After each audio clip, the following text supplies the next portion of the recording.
Welcome back, GPS to God. We are glad that you all are with us. Daniel Sanders, Stefano Patterson, Ryan Gotro, Ty Dean back with us. We got Adam Halloran behind the scenes there pushing buttons and moving slides and whatnot. But we're glad you're here. GPStogod.com. That's the website. We also have Instagram. We never update it, but go check it out anyway. And you can email us, mailroom@gpstogod.com. Don't worry about Instagram. You won't miss anything. I mean, you're not going to miss it. It's on there. It's out there. You can send us a message if you want to. We'll answer that. But They don't respond. yeah, I respond on. They don't respond. Not to me. I probably sent you a text message, but yeah, go check us out. We're glad you're here. Yeah. Today, we want to welcome back Fano. Glad you're back, buddy. Glad to be here. Try to keep your seat it. warm for you. Everything. Had to fill out a visitor card for We Brother Matt came to me before Sunday service and had a little visitor card for me to fill out. It hurt deep. I've been there on Sundays. We talked about you coaching basketball and Yes, sir. going into the state playoffs. We're going to Yes, sir. touch some more on that Yeah, in a few minutes. But glad Yeah, you're back. for sure. It's been Glad to be here, man. feels like it's been a little while. Miss being here. Miss being here. The topic for the day: losing with grace. Couldn't even say it without smirking, huh? I mean, Couldn't even let it out. He tried. That- He tried. That might be a little bit of foreshadowing there. But we all lose, whether it's sports, something at work, something like Oh, yeah. we have all faced a hardship of losing or something not going our way. How do we handle that? And do we do it in a way that would please God and let others know that we follow God or not?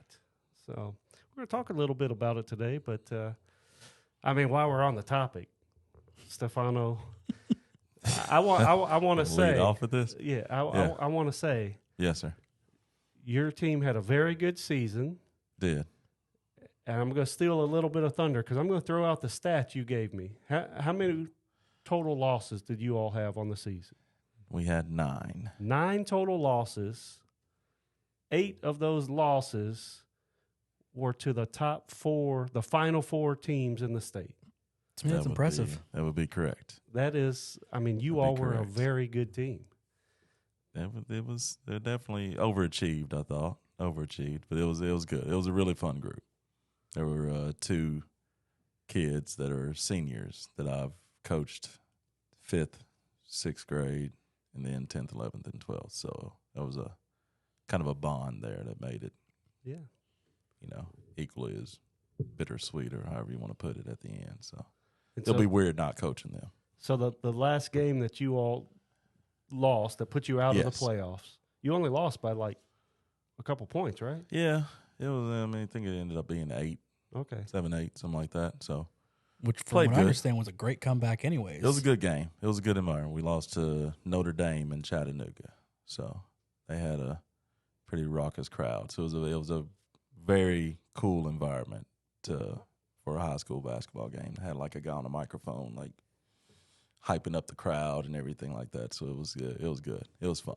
Now, It was fun. if we're talking about cool environments, you all's home games are pretty cool, especially the introductions. I mean, they turn the Oh, yeah. lights out in the gym. Yeah. They have colored All those red spotlights. li- yeah, They have smoke red lights on. machines. They have all kinds of stuff going. I good. mean, it is Y'all do it right. well worth We the try. money. We try. for It's what- good. I mean, Well worth the money.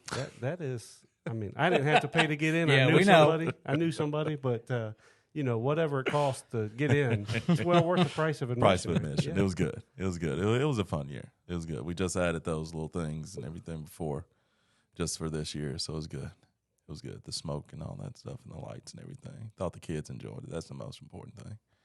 I Go will ahead, say, Tyler. like, no offense to Davidson Academy, but you don't Yes. normally hear about their sports Oh, as yeah. much. But For sure. I heard about this Davidson Academy basketball team, and Oh, I yeah. mean, that if you hear about Very them, true. it means they're Yeah. usually the real deal. So. Yeah. Small potatoes over there, but it was good. It was a fun year. They were a good, really good group to coach, so it was good. Today is Wednesday. You all Today played is Wednesday. Saturday, We played on right? Saturday. So still pretty fresh. Still fresh. Very fresh. Uh, Very fresh. It is. When you're coaching kids, I mean Yes. they're in high school. They are still kids, right? Right. But after a loss like that, where they, it's the most pressure of the whole season. You're in the state playoffs, close to the Final Four, and then you lose. What are you trying to pass on to them? I mean, it sounds. I'm just laughing at him laughing at No, it. I mean, I don't mean it to sound that's a rough great like question. that, I but don't I know mean- if I even have an answer Yeah. to it, but what It's I just mean, a genuine it was, question. I Yeah, it was. understand. It was an emotional scene. Just to get, because with Davidson, they went to the state tournament. 2000 I wasn't coaching then, but it was 2015, I believe. They lost like the first game in the final, like the game to get to the championship. So that was in 2015. So this is the second furthest team getting this far or whatever. So it was pretty emotional. You just have to, and it's tough, but you have to pull out the positives. Things like, the teams that are remaining. Those are the teams that we lost to. So we didn't lose. I mean, outside of we lost to Station Camp. That was close to Thanksgiving. But you have to pull things like that, the positives and everything, and just make them realize that even though it hurts now, I mean, even me, when I graduated back in the old days when some of y'all might not have been born, 1994, I can still remember sitting there and thinking that in 1994 time. Yeah, man, I remember yeah, those whatever. days. That was- So I He remember saw where I it on was. TV. I remember the game. I remember the score and everything like that went down, the team that we played against and all that. And it hurts. It hurts in the moment, but you have to let them realize that it's only going to hurt for a little while. And that was kind of our ending speech, was that it's all about the relationships, So that's what I was going to ask about for your playing day when you were in their shoes. Right. And same thing happened to you. Your season ends. Right. And in the playoffs, it always ends abruptly. It is. Right. Yes. But when your season ends, how is it different now? Or what did you learn when you went through it that you're trying to tell them, here's what to expect, or here's the positives? That it doesn't, it only hurts for a little while. Out of that team, I have like two of my best friends to this day were on that team. Like one is on Russell Mundy and Greg Lott. They're lifelong friends that I've been friends with close to 30 years, and they were on that team.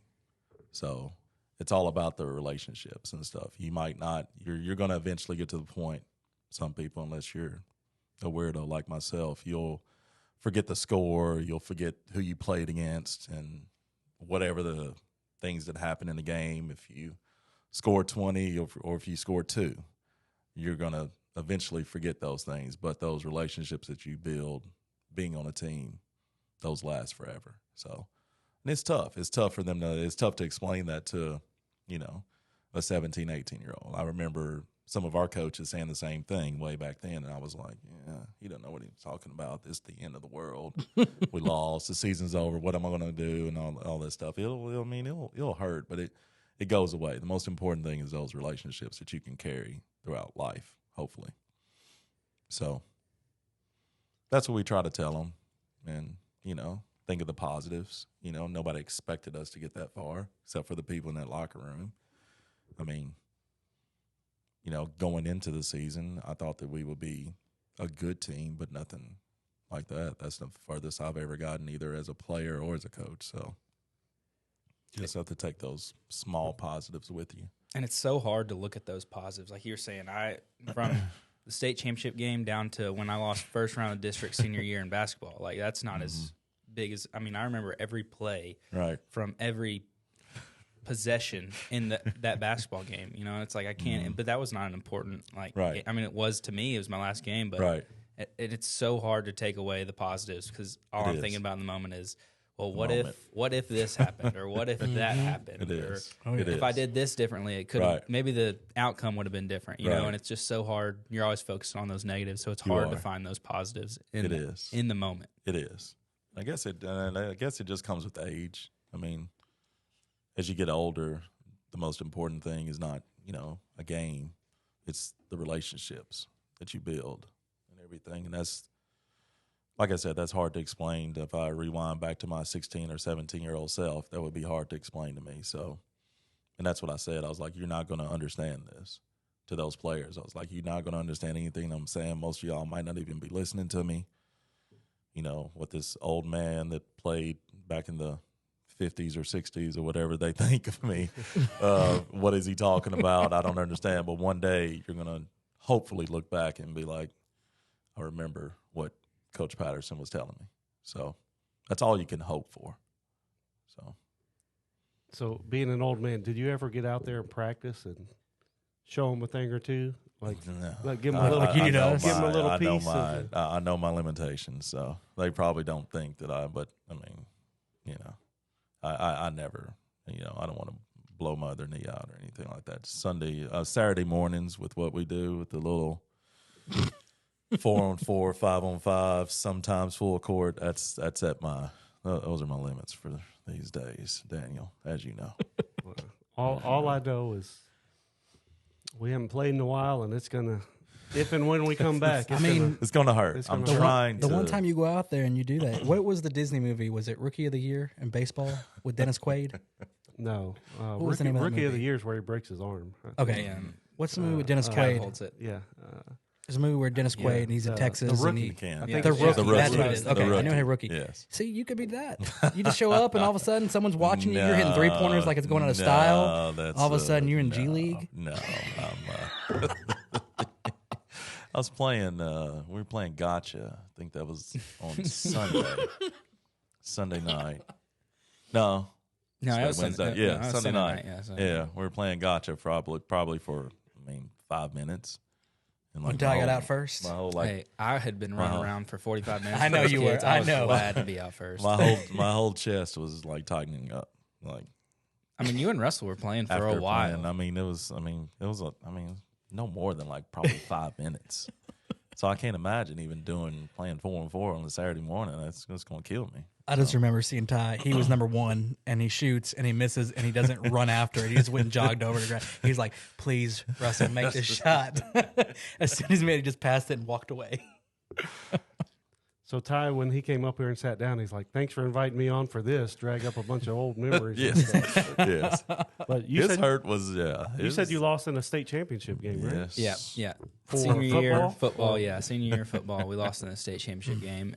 Had an undefeated season up to that point, and that one hurt. And that one, I think I learned a lot from that loss that kind of helped me in basketball when we ended up losing my last game senior year. That game. Now it wasn't as important as the state championship game. Don't get me wrong, but like I can barely remember any of the football game, and you'd think it's the state championship game, but it's almost. I remember like 3 or 4 plays, and the rest I'm like kind of just like pushed out of my mind because it's so like I haven't even watched the game since it happened. It was just brutal, a brutal loss, and so I don't know if I handled that one as well as like the basketball one, but it gave me perspective when it came to basketball season. Like, hey, you don't want to forget your last game, and you don't know if this because when you get to playoffs, it's you win this game, you're practicing again tomorrow, and it just feels like the season's still going, like it's just a regular season. But if you lose, you're not, and like you said, it ends abruptly. And so, kind of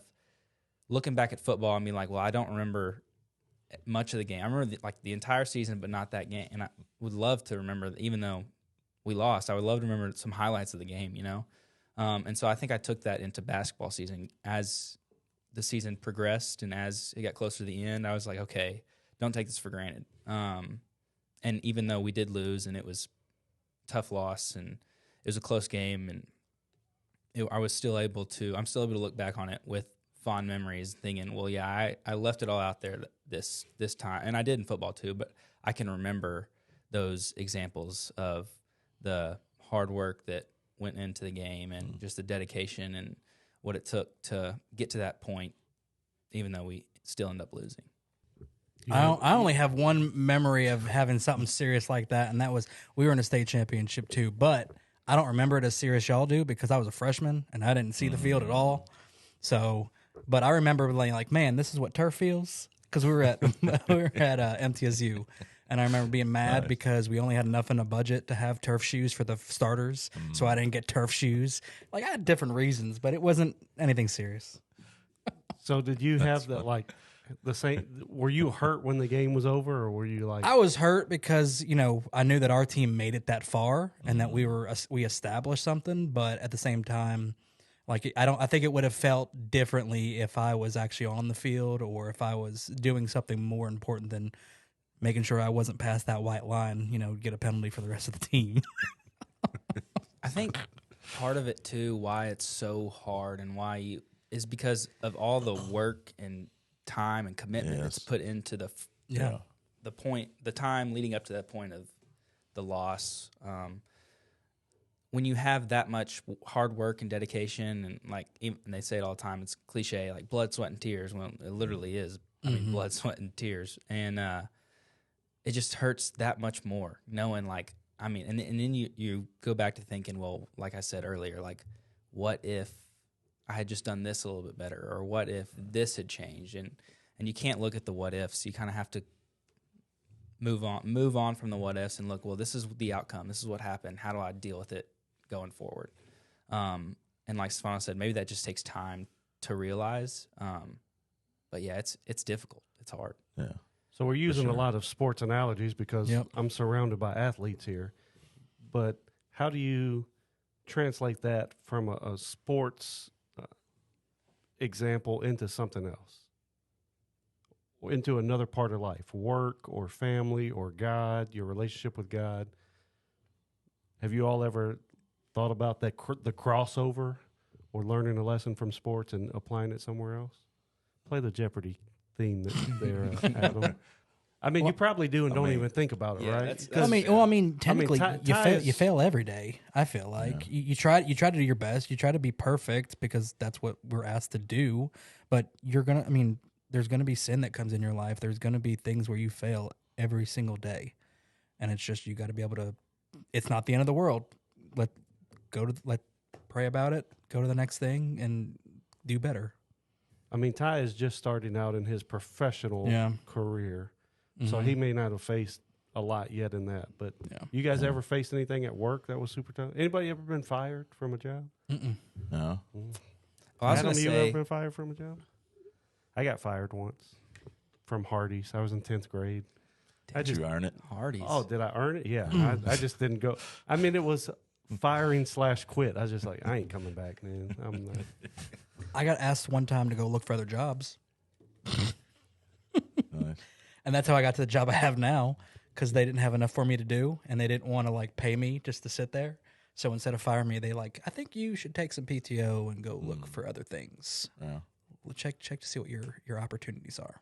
Yeah. I was like, so I'm gonna go do that. Haven't gotten fired.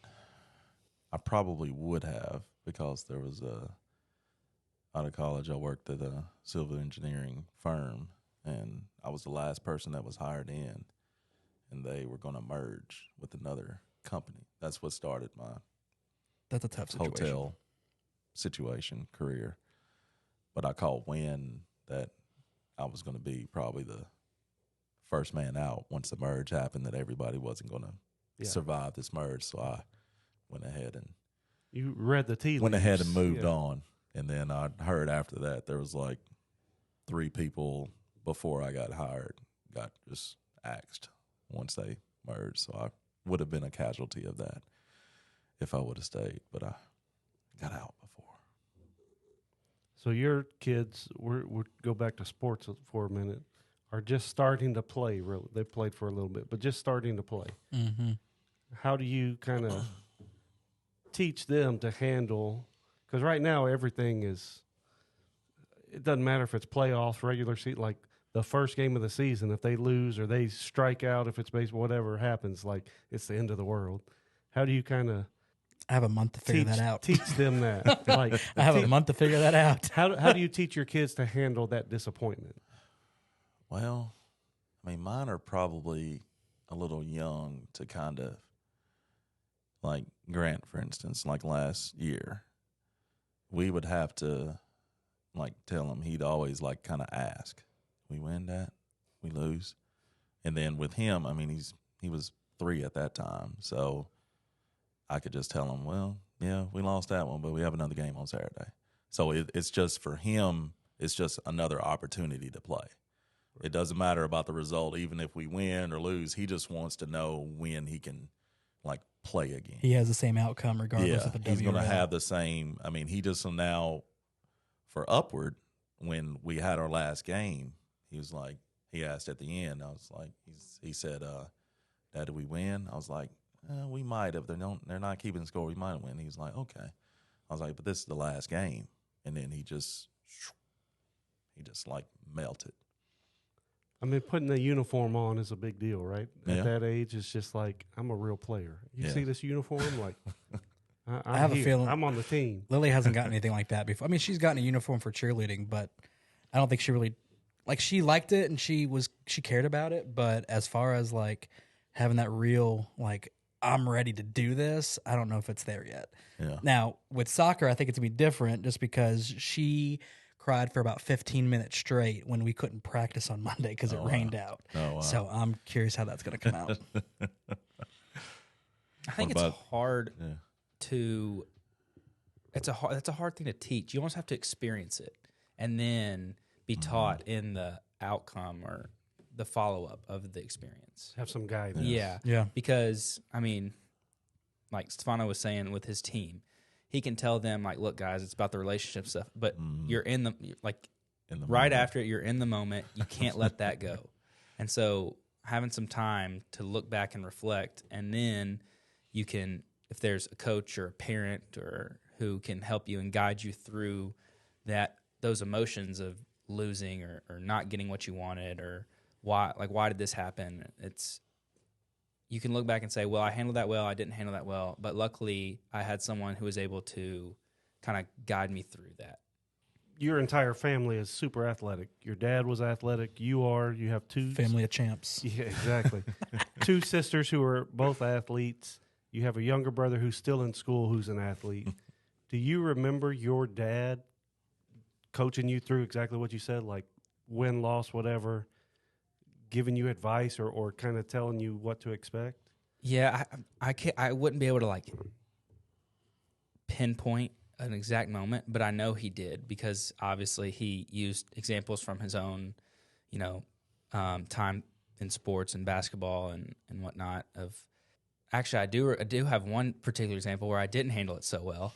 I do remember it was 9 and 10 baseball. So Got a nerf ball thrown at him. You know how important. This one does not have to do with that. I should have said your mother is athletic as well when she wants. Yeah. She She's got can a good get arm. 20 has a great arm, and she can get 25 Great feet form. across the room in the blink of an eye. Yeah. That's some speed to her, too. You can, yeah. No, but like I do remember, you know how important 9 and 10-year-old baseball is. Yeah. I mean, it's, Oh, yeah. you Say know, no you go to more. the park and you think it's. Well, that's the first age that it's kid pitch, Yeah. so that's a big Yeah. deal, right? So we were playing, I was 9, and we were playing the best team in the league at the time. And they were stacked. They hadn't lost a game, and I don't think they had even won a game by less than like 6 or 7 runs, which in baseball is a huge margin. And so I can't remember exactly what happened, but I think I might have struck out or something or not. I couldn't remember. And my dad was getting on to me about whatever situation had just happened. And I kind of like brushed him off and didn't care about what he was saying and stuff like that. And then we ended up losing like 22-1. I mean, it was like embarrassing, and it was a doubleheader, and I think we lost the next game like 20-0. So it was like, and I think he benched me. Like I didn't get to play the rest of that game. Your dad was a coach? Yeah, he was a coach. And so I was so mad in the car. And his lesson leading up to that was like, look, you can't, the way you acted, the way you handled that situation is not how you're supposed to be handling it. No matter what, if it goes your way or not, that's not how we're supposed to handle these things. And so I remember like laying across the back seat of my car, just burying my face and like not looking at him, not talking to him. Like I was so mad at him.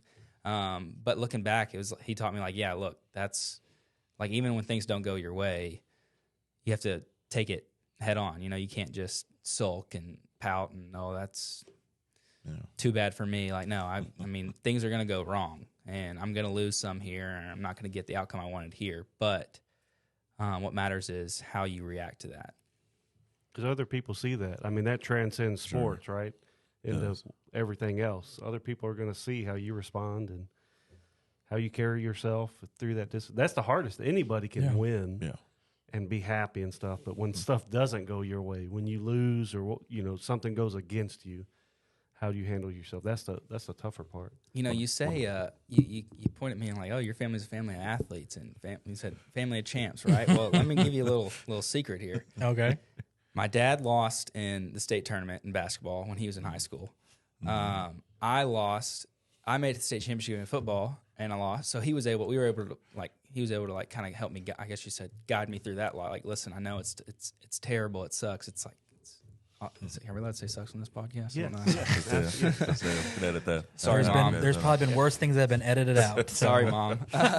No, but it's no fun, right? Like, I mean, you worked so hard and you didn't get the outcome you wanted, right? And so we were able to go through that together. And then me and Krista get over here, and they win when they make the state championship, they win a state championship in soccer. And so me and my dad are on the losing side in the family, and my sister's on the winning side. So that means it's Crit difficult. is better than you. It is very difficult to handle that loss. Like, that's Yes. almost worse than losing the state championship itself. Knowing my sisters have a state championship green, and me and my dad are sitting over here like, well, gosh, we couldn't get it done. Because that's in house. That's in house, man. Yeah. That's in house. You get reminded of that, I'm sure. Has Did it she ever like walk been around with brought that up? and be like, Oh, "What's it's been this?" brought up. I'm sure. Oh, yeah, it's been brought up. Yeah. I don't want to blind you real quick. Hold on. And that's another. Could be careful how you react to that situation too. Did Mia ever win? Did they go? Oh to yeah, no, okay. Mia won soccer her senior year. Okay. Which was Krista's sophomore year. Okay. Same So they thing. were on the same team. Yeah. Okay. Yeah. Gotcha. Yeah. What about with Carter? Because he's Yeah, it's tough. So Carter is 12, and he is kind of just at the, like you guys said, little kids, they just want to be on the team. I got a uniform. I get to play against that. I don't care. Where's my popsicle, right? Like, That's what I felt like in softball last Concession year. stand. Yeah. Let's go. So, I mean, he went through that stage, but now he's at the age of it's starting to mean something. So basketball season this year, he lost in the championship game, lost by 2 points. It was his best game of the season. Like, he played his best game, but we lost by 2 points. And he's crying after the game and stuff because, they invest so much.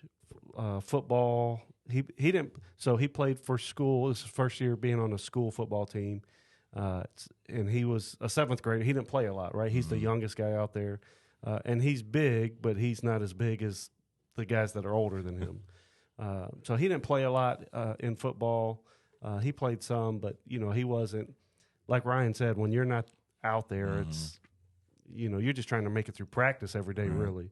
But yeah, it's guiding him here so football, for an example, guiding him through, look, man, I know you're not playing, but you're not supposed to play. You're the young guy. Yeah. Like, you have to put your time in. Yep. You're learning how to, play on a football team, how to play your position, how to do all this stuff. Like, you're supposed to learn. Go out there and try your best every single day. I said, you got to treat, practice like your game. That's your time to make an impression on the coaches because that's the only time they're going to see you. So, teaching, like, trying to guide him through that kind of stuff, because that's a disappointment. He's like, I'm out here at practice every day. I haven't missed yet, but I don't get to play. Yeah. And only 11 guys get to walk out. You got 50 guys on the team. You only get to send 11. So there's a lot not going out there. There's a lot of people out there too that just think, oh, well, because I'm here and I showed up, that's enough. Yeah. Sometimes that's not enough. Yeah. But to his credit, like, because he was playing on the offensive and defensive line, and there's just guys. I asked him at the beginning. I was like, the guys playing ahead of you, are they bigger than you? And he's like, oh, yeah, they're way bigger. Like, the 8th graders are way bigger than me. And I was like, so, just go out there. And I was like, you're a tackling dummy, right? But go out there and you got to learn, get tougher, do what they're doing. The Make it guys hard that are for playing. him. But he's went to the coach at practice. This was maybe halfway through the season. And he said, hey, coach, I want to try kicking because I think I can do as good as the kicker we have. Can I work on it in practice? And the coach let him do it. And Carter took the kicking job and did it. And he ended up breaking his hand a couple weeks after that and had to quit kicking. But I was like, that's, doing those lessons too of contribute where you can, do what you can do. So, and it's same kind of thing. When you lose a game, were you being a good teammate? Did you do everything you could do? Like the championship game in basketball, played his best game of the season. I think that was his season high in points and everything. Played good defense. I mean, he did everything he could. I was like, there's nothing else you could have done. Mm. Sometimes you just lose the game, right? So, I mean, now is when he's in that moldable age, and it's Right. gonna, and also teaching him, like, he's real laid back and not real aggressive or anything. For him, what we've been working on is being aggressive when he's out there, and kind of teaching him you can be aggressive in sports and not be mean. Mm. There's a difference, right? You don't have to be dirty. But his advantage is his size. Mm. He's not the fastest guy out there, but he's a big guy. It's like you have to use that to your advantage, and if that means you're bodying somebody up, you can do that and be aggressive, but not be mean. And trying to teach him those kind of things too. Yeah. Take advantage of it while you being can. Because being it's about to be- competitive. longer it goes into it, it'll yeah. hopefully it might not, but average out. Yeah, but being competitive and using the tools that God gives you Right. to the best of your ability. And it kind of helps as well, just with me coaching wise. There's lessons to be learned in those disappointments. Like last year, for instance, the same team, and we had like several, probably 6 guys that were on this year's team were on last year's team. So last year, and it's be a short story, but we finished the season and we had a home game, first round of our district and everything, and the thought was that we had already beat this team twice, and we were just going to blow through them, whatever, and advance on through the districts or whatever. So they come over to our place, and they beat us by, like, 30. And I know, Ty, you were talking about, like, abrupt endings. Like that, there was nobody in our locker room that thought that our season would just be ended just like that. We were down probably 30 at the third quarter, so we're just sitting there and, like, this is going to be it. I mean, we hadn't planned on it or anything like that, but, I think there were some kids on their team, and they'll probably say it themselves. We talk about, like, not giving your all. There were a lot of people that played that game that just kind of walked out there with their uniform on and thought that we were going to automatically win. So there was regret that I could see in those people, and in those players, rather. It was a good lesson. So our message in the locker room was that you have to take every opportunity we sat there, our locker room was close to the visitors' locker room, and they were all hooting and hollering because they had just ended our season. So we just sat there in silence, and kind of Kevin, who's the head coach, just had us just sit there and, like, listen to them celebrate. And he was like, just remember that, because, we weren't ready to play, but the lesson learned is that you have to play every possession. Every time you're out on the court, you have to play like it's your last, or else this is the result. So those lessons in disappointment, as far as sports go, you can take those hard times and kind of turn them around, because for this season, day one of practice, we said, okay, it's a new year. We know how last year ended. We don't want to end like that. But that's not up to us. It's up to y'all giving max effort every time the ball's tipped up. So, Do you think it's harder to experience that as a player or as a coach? Where as a coach, you've already gone through it before, but you're also seeing these kids that might have taken that experience for the first time. Where you're having to now, instead of you experiencing it, you're trying to help them out getting through it. probably as a player, I would think. All right. Because as a coach, it still hurts me, but I can see, like, the big picture. Yeah. I can see the big picture. I can look back, and concentrate on the teams that we shouldn't have beat this year, and the progression of, the guys that started here in June, whenever we had summer ball or whatever, to November, or from November to, like, February, and see that progression for each and every player. But I don't think right now that those players think that way. Yeah, They of don't course. think. Like, take, for instance, like Jameson. Jameson was a completely different player at the end of last year than he was at the end of this year. And I saw he progressed in throughout the summer and the hard work and all this many hours it took for him from go to junior year Jameson to senior year Jameson was like night and day. So I can see that progression in him, but I think probably right now it's probably like the world is falling. Oh yeah. So Well, one thing you said that is the crossover from a sports example to your walk with God and how you follow God, work, whatever else is not giving max effort and then having regret after that because you know you missed an opportunity. right. So, I mean, that is what crosses it, whether it's, something at work that you could have obtained or could have chased or whatever, but especially walking with God, telling somebody else about God and getting home that night, sit on the couch and be like, I missed that opportunity. Yeah. I easily could have said, let me tell you about God, or here, an easy chance. The door was wide open and I just let it go.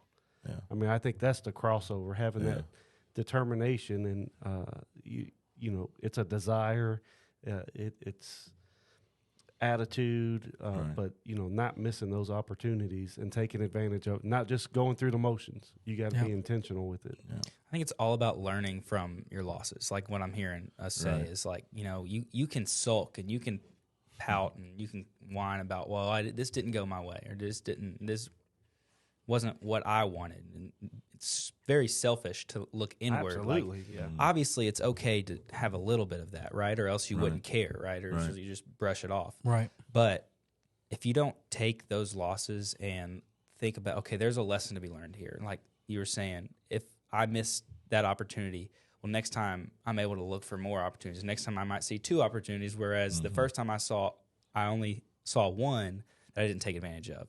But the next time it's like, oh, no, there were 2 here, and I'm able to, grow in spite of the loss. And it's definitely dependent on your outlook. Like your outlook cannot be all about yourself. It's got to be, okay, how can I learn in the situation that I'm in?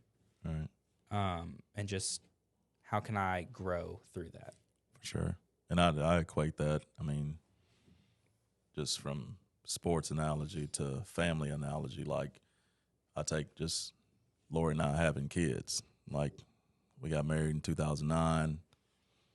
The attitude was that, you get married, you have kids. That's how it works. You get married, a year after that, boom, you have kids and everything. It's automatic. So it's just automatic. Yeah. That's what happens. That's the progression. That's what's going to happen. It was all about like our timing, my timing, Lori's timing, and everything like that. We didn't necessarily seek God for that during that time. So when it didn't happen, and just looking at close friends of ours that were having kids, we'd always used to joke, we'd be like, people are like sneezing and then they're pregnant or whatever. And we've been trying or whatever like that. So, it was born in 2014. So from 2010 to 2014, from procedures and money for procedures and all this other stuff that we went through until we completely gave it up to God. That's when we realized that it's not up to us. If it's in the cards that we're going to have kids, it's your will.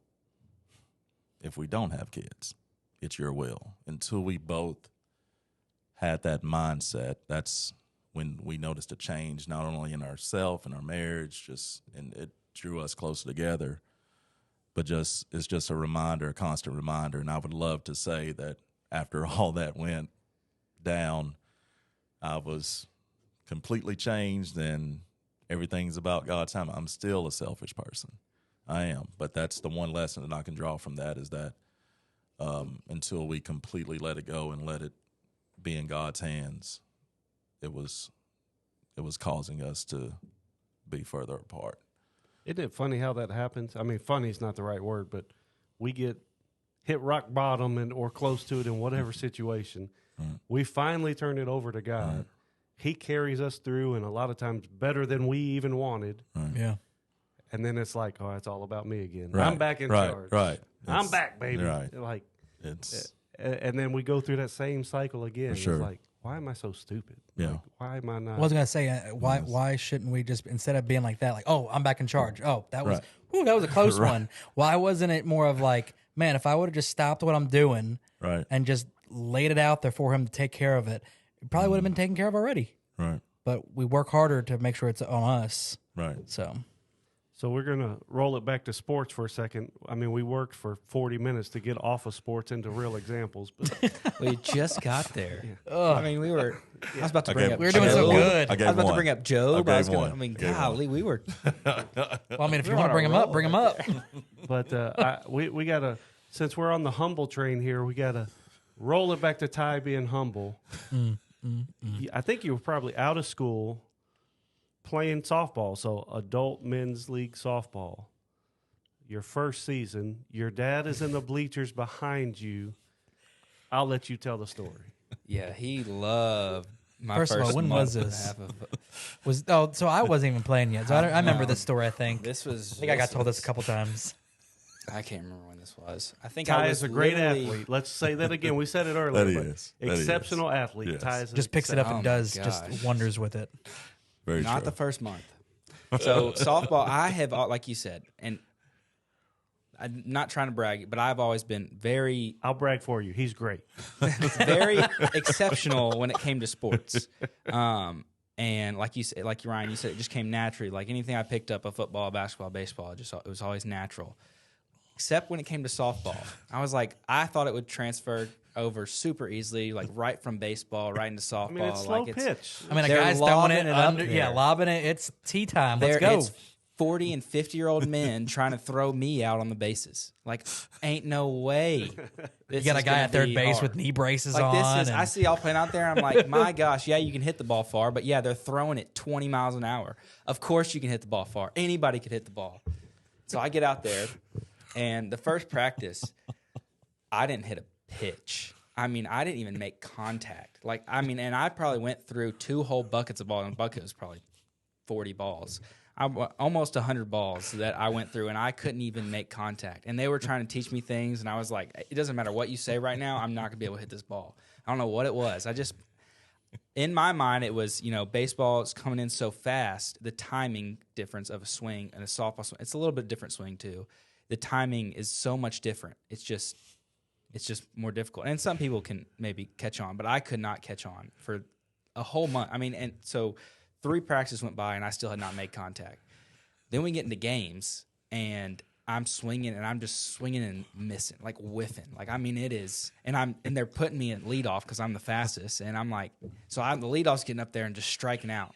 So finally, I'm just like, I'm just going to walk. I mean, I'm just going to watch pitches. Like, I didn't even swing a couple games.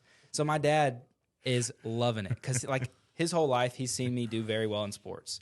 And so he thinks it's hilarious. Yeah, like the watching phone me out taking struggle. videos of this, like watching me yeah, struggle. You're gonna I mean, remember this for your life. He's showing up to games and like egging on the other team, like because I'm like you would think that he's a parent on someone on the other team. That's what he's. I mean, he is. I'm laughing in the stands as I'm striking. Like that a boy, Dennis. yeah. So I like it. 3rd or 4th game, I finally reach a milestone. I had a foul tip. Nice. That was Nice. that was a big achievement. I do remember that. Yeah, I remember tipping the ball and been like, I turned around, like pointed at everybody. I was like, I did you got want it. to see that? I got it. And then it did slowly come. The next couple games, I started, hitting the ball a little bit better and actually making contact and getting base hits and stuff like that. But yeah, so the first month, I could not do anything except field. I couldn't hit. My dad loved it and showed up to every single game watching me fail. And since then, I don't think he showed up to another game. Like He's like, oh, he's getting good at it. Exactly. Never mind. As soon as I like, He's like, you're excelling at it. It's As not soon as funny. it It's clicked. not fun anymore. as I soon think as it I got other clicked, he was things to like, do. okay, I'm I'm gone. I'm gone. He didn't have anything we to laugh at. have a anymore, young kid so. now. I'm gonna go to his games. So yeah, that was I will say that was very frustrating. I said frustrating and annoying that I couldn't get it done. But then Stefano, someone mentioned it. I think it was Stefano, but it's a timing thing. Like or Daniel, you said you have to work at something, or I don't want to have to work. I just want to be there. Like I want it now. There was no patience involved and no hard preparation and work to get to the point. It was like I think here I am, this athlete who I think I'm good at all these sports and I can't get this. Well, I should be good at this, right? But it was just a practice thing. I needed to go. I needed to watch more pitches, hit more balls, get the timing down, get the repetition of swinging more of a softball swing instead of coming out of a baseball swing. And it was just that process and development and work that kind of led to overcoming that obstacle, overcoming that hump. I mean, you hear stories about professional athletes all the time where they talk about guys that come to training camp or whatever, and they're like, oh, yeah, that guy, he was the most talented guy at his position, but didn't work at it. Just thought he was good, all through school, through college and stuff. He was just the best athlete, didn't have to work. Now he's with guys best in the world, and he's got to put the work in and doesn't know how or can't do it, and he's out. He's gone. So, I mean, it is. And that's something like I tell Carter is not the most gifted athlete on the field, right? Yeah. He's never been on any team he's been on, but he's always been a very, very good contributor. But it's because I'm telling, dude, you got to outwork, people. These 8th graders that are bigger than you got to do more than they're doing. And, trying to instill that part of it of, the skill is going to come. That's going to be what it's going to be. But your work, you pick how hard you work. That's got nothing to do with anybody else. Yeah, and how is your attitude in the situation as it's going? Like we said, it could have a selfish and all about me attitude, me, but is my attitude one that's uplifting not only to myself but to others around me? Right. And is it one of an attitude of wanting to learn and wanting to grow in the period of time where you're having to do that hard work? Yeah. I was going to say, there's examples in the Bible where we see disappointment over and over again. And what is the saying when a smart man learns from his mistakes, but a wise man learns from the mistakes of others? I mean, we're all dumb, apparently, because we have to go and fail ourselves first and not look to the main example we have. Yeah. I mean, you see it in the Bible all the time, and more specifically, Job. I mean, you go through his life, and it's all just the worst possible outcomes you can imagine. I mean, it's one after the other, too. Like, you would think in our situation, what we've talked about right now would be our rock bottom, is what we're talking about. His was even, it was like rock bottom after rock bottom after rock bottom, but he was always, looking to the Lord. Like, this is the Lord's will. Whatever God is putting, he was always giving praise to God, and it's like, even though God was taking all this away from him, or allowing Satan to take it all away from him. Right, yeah. His attitude throughout it was just, well, no matter what happens in my life, God is the most important thing. More important than all his family, all his property, his possessions, all of it. Until he had even when he had absolutely nothing, his most important thing was the Lord. And that's a big thing we need to focus on, too. And there's more examples in the Bible, too, but that's just the biggest one. Yeah. But it's just very important for us to, in those situations, no matter how big of a loss it is, and it's easy to say this, it's harder to put into practice, but we need to have the perspective and think about, okay, even though I'm in this, whatever situation it may be, even though it may be the worst situation I've been in my life, for some reason, this is a part of God's plan. And he sees the bigger picture like Stefano sees the bigger picture for his team, right? He can look back. God knows the bigger picture is going on. We can only see in this moment like a player on the team. We're in the moment. It's the worst possible moment of our life. God's the coach, and he sees the big picture. And he knows, yeah, it's bad right now. But later on, and maybe not in this life, but later on it gets better. And we always need to keep that in perspective. I was going to say the same thing. It's temporary. Right. It doesn't matter if it goes on, it's the worst day of your life, the worst week, the worst month, the worst year. That is a very short-term thing. And it's gonna pass. And it's going to pass. It's always hard in the moment, but looking back, you're always like, it was bad, but it wasn't that bad. I got through it, right? I'm better now. So it's a temporary thing. It's going to be better. And that happens either as us as kids and us as adults too. We have different seasons that we think that are going to be, oh man, this is going to be the rest of my life. This will be happening. But the more we think that way, the further away from God we're getting. We just have to have that same. And definitely preaching to myself Yep. in that. So We all are. So we hope you preach to yourself. Let us preach to you a little bit today. But, if you're going through hard times, they're going to pass. It's not going to last that long. Don't just go through the motions. Have a purpose and, give it your all. And look for those opportunities God is setting in front of you. We're going to finish with the Bible verse just like always. We're in the book of Psalms today at the very end. Psalm 149. And this is verse 4, for the Lord takes pleasure in his people. He adorns the humble with salvation. So you are one of God's people. So be humble in the good times. Work hard in the bad times. He's got you covered. That's all there is to it. And if you, if you're a great athlete and you switch over to the softball field, it might not come in the first month or so, but keep working at it. You'll be great. Now I'll I give see you some pointers. We'll We'll work on getting the foul tip. Hit us. Forget about that guy on the bleachers. It's just making fun of everybody. It's kind of hard to forget about when you have to go home to him. Because he's your dad. Send us an email. You think the guy who should be your biggest supporter, Send us an email. We'll put you in touch with Ty. He can give you some pointers if you happen to find yourself in that situation. Yeah. But I will say now, Ty he can mishit a ball in the infield and he still gets on first base before the. Actually, that was the only. That's how I started. That's how I started getting on base. Was a swinging bunt, basically. Swing, hit it. I mean, even they field it, just outrun it. Someone should have just taught you how to just slap it. Yeah, I kid you not, I almost switched to left-handed because I was like, right-handed is not working out at all. Left-handed, it's got to be better. Ty's than like, this. Ryan can do that. He's left-handed. I can do that too. That's probably better for me. I was like, girls slap bunt in softball all the time. I'll just learn how to do that, and that's all I'll do. Yeah, if you hit it down the first baseline, they ain't catching you. Yeah, they ain't catching you. Yeah. That's a good time. Thanks for joining us. Hope you got something out of this. We had fun. Stefano, welcome back. Thank you. Appreciate it. Yep, Glad to be back. Ty, welcome back. Glad Thanks for taking the seat. You're here. And, tough topic, but Was. You got to kind of talk bad about yourself a little bit, but hey, we all came through. We're good. Yep. Keep your heads up. So, you want to try it again? I'll or do you it. Done. All right. Let's see it, Ryan. Drum roll. We love you, but God loves you more. See you next week. Yep. We're out. It did not go like that last week. Nope. Thanks for listening to GPS to God. Make sure you leave a rating or review on whichever app you happen to use. Also find us on YouTube and be sure to subscribe to our channel.